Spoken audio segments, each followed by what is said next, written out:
Ano ba yan? Ikaw kasi, nood ka nood ng TV, cellphone ka ng cellphone. O, paano na? Ngayong araw ay malalaman na natin ang magiging grade ni Andric dahil kuhanan nila ngayon ng card. Ngayong first grading, ang pinakamadaming absent ni Andric dahil sa kanyang lagnat. At hindi din natin siya natutukan dahil nagkalagnat din tayo. Ano kaya ang magiging grades ni Andric? So, ngayon malalaman natin kung pasado nga ba si Andric o hindi. Hey yo, what's up mga kamisis? Welcome back to my channel. So for today's vlog guys ay pupunta ako sa school ni Andric dahil para alamin ang grade ni Andric ngayong first grading. Ay, ano na? Ano, kamusta naman ang grade mo? Tingin mo ba ay good or bad? Paano mo nalaman? Sa mga hindi pa nabibigay ni ma'am yung last result nung first quarter exam nila, yung pinaka-exam talaga kasi nakaraan ano lang yun. Parang long quiz na gano'n. So ngayon malalaman natin kung pasado nga ba si Andric o hindi ngayong first quarter. Kabahan ka na, Toy! Toy! Kaya tara na, malalaman natin sa pagbalik natin doon. At tatanong din natin kay Andric, kay ma'am, kung kamusta nga ba si Andric. Kung si Andric ba ay sobrang dala, sobrang kulit, sobrang posing. So, tara, let's go. Ay, nandito na kami dalawa ni Mr. Ayan. So, kasama natin siya kasi gusto niya mag-drive. At titingnan na natin yung magiging grade ni Andric. So, dito lang muna si Mr. para i-surprise natin siya na grade ni Andric. Kasi guys, dun sa room niya kasi kailangan makita agad ng nanay yung grade. No. Siyempre, bibigay ni ma'am. Ano, hindi ko tingnan yung grade. Pwede! Titingnan ko na kasi excited na din ako. Oo, sabi ko na dapat tayong dalawa dito. Kung pwede naman pala yun eh. Siyempre, kailangan sasabihin ma'am, alam mo, mayroon pang follow-up question si ma'am. O, paano ko masasagot kung di ko naman nakita yung grade niya? Oo, sige. O, di ba? Ay, supuntahan na natin yung teacher ni Andric para kuhan yung grades niya. Sobrang excited na ako. Pero, tingin mo, Ang daming absent ni Andric eh. madaming absent si Andric, guys, ilang linggo. Kasi Nung nga nagkasakit siya. Tapos nung nagkasakit siya, biglang pagpasok niya, ano na agad, di ba? Quiz na ata agad nila yon. Oo, kasama na agad. Tapos may nilagnat ako, magkasakit ako, so hindi ko siya masyadong naturuan nung time na yun. Naturuan ko lang siya nung last na exam nila. Kaya So, kung bumaba man yung grade ni Andric or tumaas, makakabawi tayo sa second grading. Pero Yes. tingnan pa rin natin kung ano yung naging performance ni Andric ngayong first grading. And so maraming masasurpresa ngayon kasi ako, tulad ko, pagdating ni Missy, sasurpresa ako ng grade, bubuksan natin kung ano yung magiging reaction ko. Pag ganito mo ba, yung reaction mo na lang siguro muna, wag mo na sabihin kung ano yung mga grade. Tapos ako, ayun, reaction. Tapos pag uwi na sa bahay, pwedeng si Andric, yung reaction niya, tapos kay Lola, no, and Lolo, no? tara na kasi late na ako. Wala na. Bye! Ito muna po aking good morning sa inyo. Kasi umabot po yung average sa with honors. Kala ko nga po hindi siya kasabi. Magagamit ko yung kadaldala niya minsan sa pag-recite. Ipagpatuloy mo lang. Kasi ang confidence niyo ang good ka kayo ang way. Kasi kahit nahihirapan siya minsan magbasa. Kasi ang confidence niya Hindi ko siya makakapasok kasi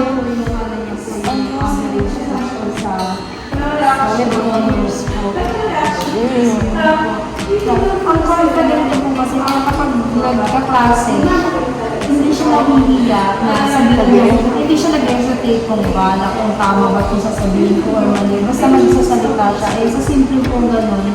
nakakaano siya. Pag-recite. Ano ko po sa kanya ma'am, kasi kapag sabihin, naguguluhan siya. Pero pag tinanong mo siya, Alam, yun nga po, ganyan nga po. yun yung good thing sa'yo kasi okay lang sa akin kasi dyan, impacted lang naman siya ngayon. Pero pag tinanong kita dapat, Alam mo naman. Yun nga po. Thank you po. Dumating din si Mrs. Sa wakas, makalipas ang isang oras. Dumating din! Oh, anong atin? Nakita mo na? Di ba? Hindi ko tinignan to. Kung nausap lang ako ni ma'am, di ko na siya tinignan. Anong sabi sa'yo? Si Andric ay nasabi daw sa top. Oo. Kasi, kahit daw mahina daw siya sa mga written, pero pag nag-lecture daw si ma'am, nasagot siya. Ganun. Baba mo to, hindi na Oo, nakarinig. nasagot siya pag nag-lecture. Parang sa ano siya, actual. Oo, sa actual siya. Yun, pinapoints din daw yun. Kaya nakapasok si Andric. kumbaga sa exam. daldal niya. Kumbaga sa exam, sa mga sulat, minsan nalilito siya. Pero pagka yung, Pero pag tinanong daw ni ma'am, alam naman daw natin yung sagot. parang ganun ako ba? O kaso wala pa rin ako sa top kahit ganun ako. Alam naman daw ni Andrick yung sagot. Pero, kasi daw, 15 minutes, tapos na daw agad si Andrick sa exam. Ah! Inuhulaan na ata yung sagot. Apakabilis daw. Pero pag tinanong mo naman daw siya, alam Alam. niya naman daw yung sagot. Hindi niya lang sinasabi, hindi niya lang nilalagay. Oo, kasi nataas-taas doon daw siya ng kamay. Tama naman daw ang sabi, sinasagot niya.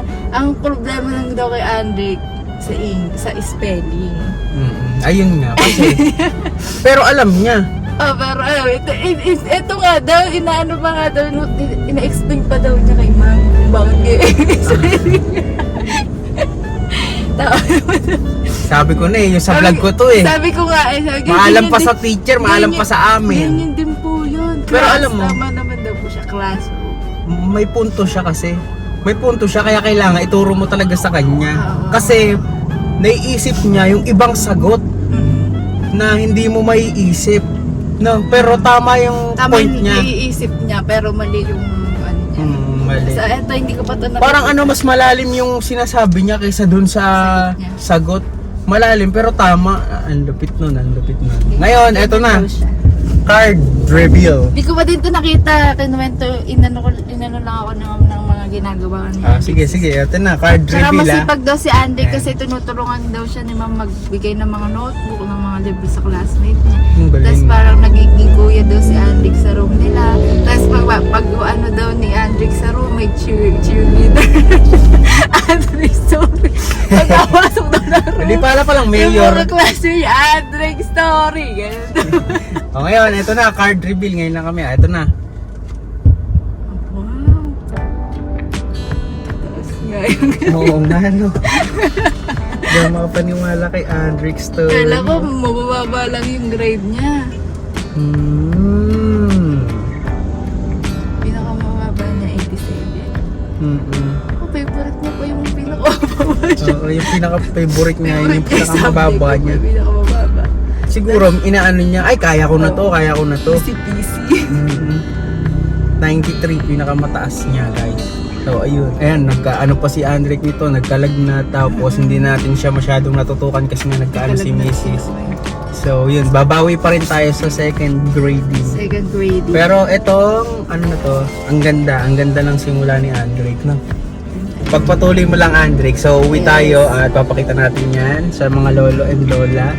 And kay Andrick, syempre. Ano, tara na.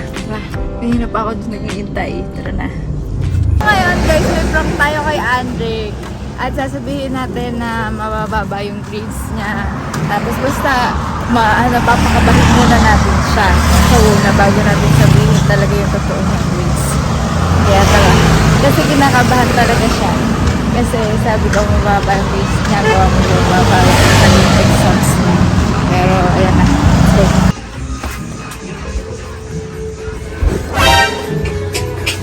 sinasabi ko na nga ba?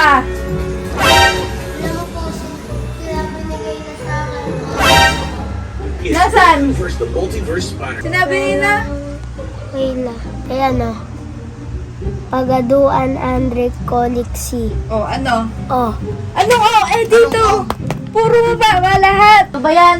Ikaw kasi, load ka load ng TV. Cellphone ka ng cellphone. Oh, paano na? Ginagalit mo ko talaga. No, huwag ka lang sa cellphone ha. Taya. Tingnan mo!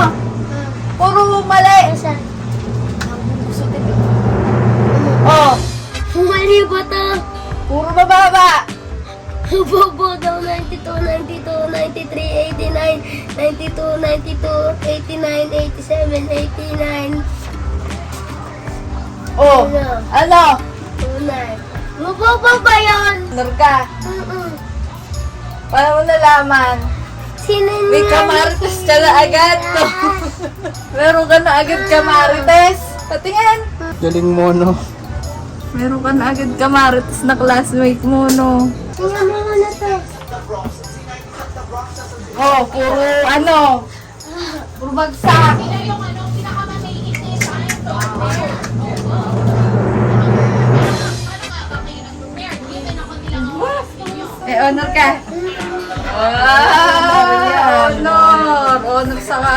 kalokohan. Yung hindi marunong magbasa, mag-spell, ayan. Dahan-dahan at baka mawalat ha. Lagot ka kay Ma'am Arby. Kaya mo na si Lolo mag-open. Dito.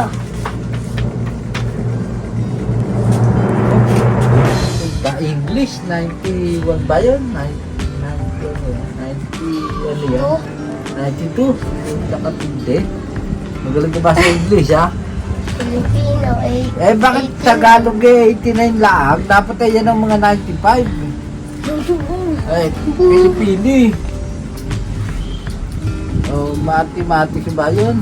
87. Ba't mababa ka kayo sa mathematics? Oo. Kala ko yung favorite mo yon. Oh, Bago 89. pinakamababa mo, Matt.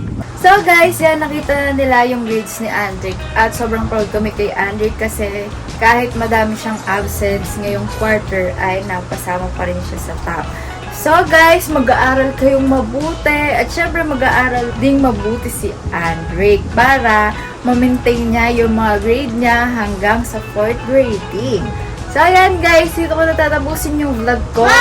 At titignan natin kung ano yung magiging ang tawag doon, magiging reward ni Andrick dahil syempre meron siyang honor. So kahit papano bibigyan natin siya ng reward para sa susunod na mga quarter o sa susunod na grade niya ay ma-maintain niya yung grades niya. So para din yung hard work niya ay tawag dito ba? Anong tawag doon? Hard work niya ay suklian natin. So ayan guys, dito ko natatapos yung vlog ko. So maraming salamat sa inyong lahat and subscribe!